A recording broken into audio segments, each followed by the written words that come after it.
Assalamu alaikum and a very good evening, ladies and gentlemen. I hope this finds you in good health. So I'm your host, Hamza Nasser, and welcome to yet another episode of Perceptive Learning Zone. And today we have a request that, we sort of speak a bit more about the topic of depression and how to how we sort of deal with depression in our everyday existence, right? So everyone has times in their lives when they sort of feel very fed up or miserable, right?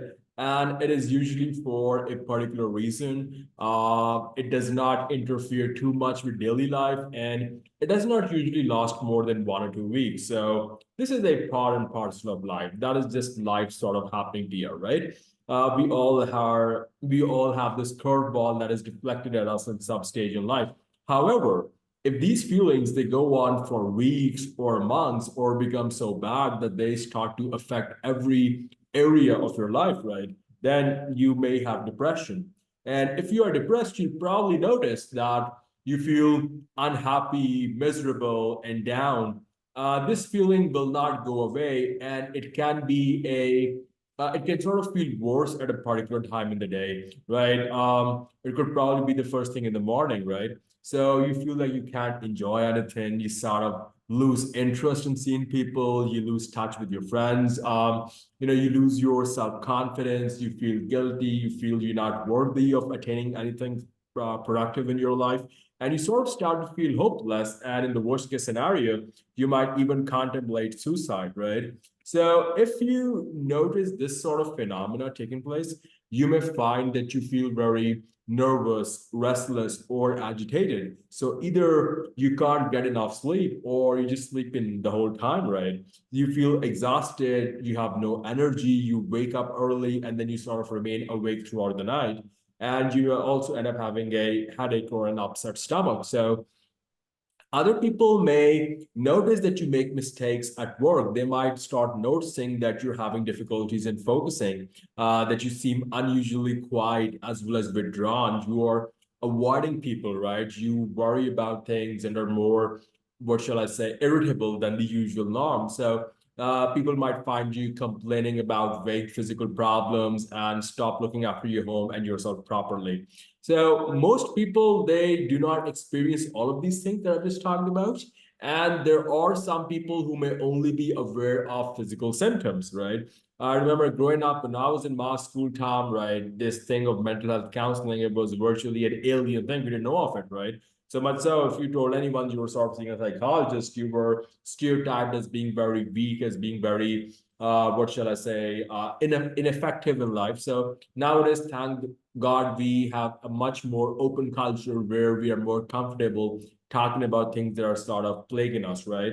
So you may think that you may have a physical illness because you feel very tired or have problems with sleep. But fellas, you gotta understand that physical symptoms, they can be the very first sign of depression, right? So when should we seek help for our depression, right? You may need to seek help for a if if you feel that a friend or a family member is noticing some symptoms about you, right? So what sort of symptoms am I talking about, right? Like your feelings of depression, they are affecting your work, they're affecting your interest, they're affecting your feelings towards your family and friends, right? Your feelings of depression have been going on for quite a while. They do not seem to get any better, and you find yourself feeling that life is not worth living, or that other people will be sort of better off without you, right? So why is this depression taking place? What are the root causes behind this phenomena, right? You gotta understand one thing, that depression, ladies and gentlemen, it is not a sign of weakness, right? It can happen even to the most resolute people. Sometimes there's going to be a clear reason for becoming depressed. At times, there will be no real reason, right? It could be a disappointment or a frustration, or because you've lost someone or something that was clearly super duper important to you, right? So there's often more than one reason. It's going to be different for different people, right? However, what I feel some common reasons can be, there are life events and personal circumstances. Obviously, you cannot negate them at all. So depression could be triggered by a stressful or a depressing event in your life. That could be a sort of a bereavement or a relationship breakdown or you losing a job. And if your circumstances mean that you live alone or have no friends or family around, then the probability of you becoming depressed increases by a drastic factor, right? Then we talk about physical health, right? Sleep, diet, and exercise, they can all affect our mood and how we sort of cope with things, right? So physical health problems, particularly those that are serious or long-term, it can cause depression or make it worse, right? So these include life-threatening illnesses like cancer and heart diseases, right? You got long-term painful illnesses like arthritis, right? You got viral infections like glandular fever or maybe some hormonal problems like an underactive thyroid. I'm no doctor, but obviously a professional can tell you much better. There could be some conditions that are affecting the brain or nervous system, right? Also, at times there is childhood trauma, right? So if you, those of you who read that book, The Kite Runner, you guys know what I'm talking about, right? Some people may be more vulnerable to depression than others because of a difficult childhood experience, which could include abuse or neglect or witnessing violence or a traumatic event or an unstable stable family environment, right? Even in first world countries, we feel that most of the crimes they're sort of being committed by males, right? Like 97, 98%. And oftentimes, you have these juveniles, right? People who commit crime at a very young age, and they are sort of, they sort of hail from broken families, right? And they sort of gravitate towards gangs and mafias to whom they owe more loyalty than their own family.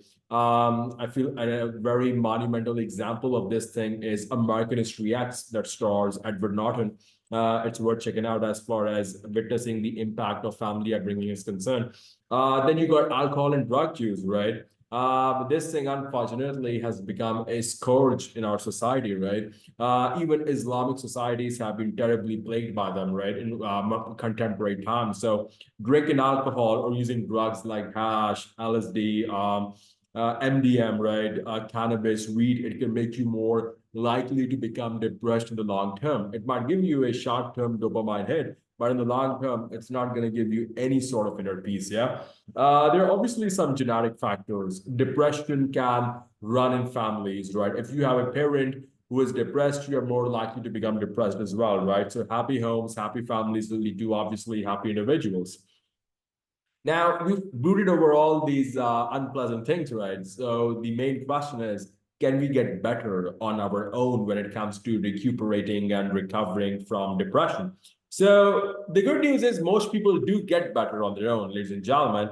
You may be able to overcome depression by yourself, which will give you a feeling of achievement and confidence to tackle such feelings again if you feel low in the future, right? So what I would suggest is, based on my experience, consider talking to someone, right? If you've had some bad news or a major upset in your life, try not to bottle things up, right? It can help you tell someone close to you how you feel about it. A trouble shared is a trouble have, right? Sabr, patience is not that, you sort of hold what is bothering you about someone or something inside of you to the point where you explode, right? Or you implode internally. That's a more appropriate word that I would say.